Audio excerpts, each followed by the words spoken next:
I've just spent a distracted 20 minutes re-watching a little bit of Have I Got News for You, and being none the wiser, really. There is something oddly comforting about the return of Have I Got News for You. The theme tune begins, Paul Merton looks faintly amused, Ian Hislop sharpens his, I was going to say sarcasm, but it's really irony, with a small kitchen knife, and we know for half an hour British politics will be held up to ridicule.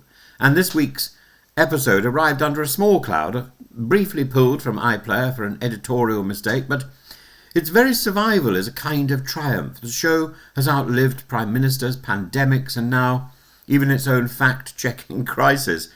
The BBC quietly re-edited the episode after Victoria Coren-Mitchell, hosting with customary dry poise, repeated a viral but false claim that Ewan Blair's company Multiverse has won the digital ID card contract. Full Fact debunked it, the BBC apologised, and the offending section was cut. In an age where broadcasters panic and cancel entire series for one slip, there's something heartening, isn't there, about this practical approach. Remove the error, own it and move on. Satire is supposed to skate close to the edge. Here the edge bit back, but the show recovered. And what an episode. Sheila Hancock, who's 91, and gloriously unfiltered was the highlight, gently anarchic, dryly funny, cutting through political fog with more wit than many in Westminster. And there was the absurd phrase, growth you can feel in your pocket, the surreal riff about virtual hospitals, and most deliciously the image of the vertical aubergine. Michelle Mone was described as the Billy Elliot of our generation, a line so sharp you could hear the control room wince and laugh at the same time. These are the moments that Have I Got News for You exists for, satirical mischief that lands somewhere between clever and gleefully daft. British satire is in a fragile state. Outrage travels faster than wit. Politicians spin grievance before jokes have cooled. Have I Got News for You keeps insisting that this week's news can be mocked even when the news is miserable. Watching it feels like an act of cultural relevance and a form of resilience.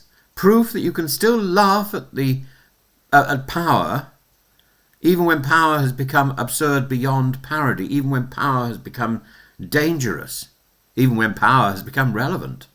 So yes, the multiverse gaffe happened.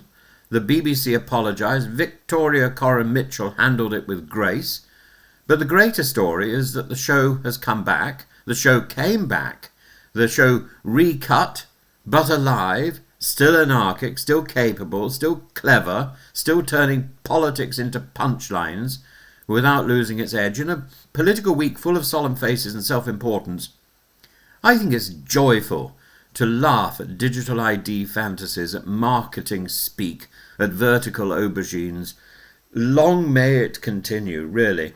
Oh, and the slug. Don't forget the slug.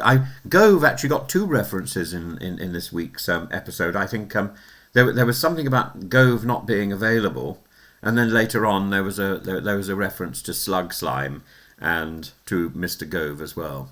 There we are.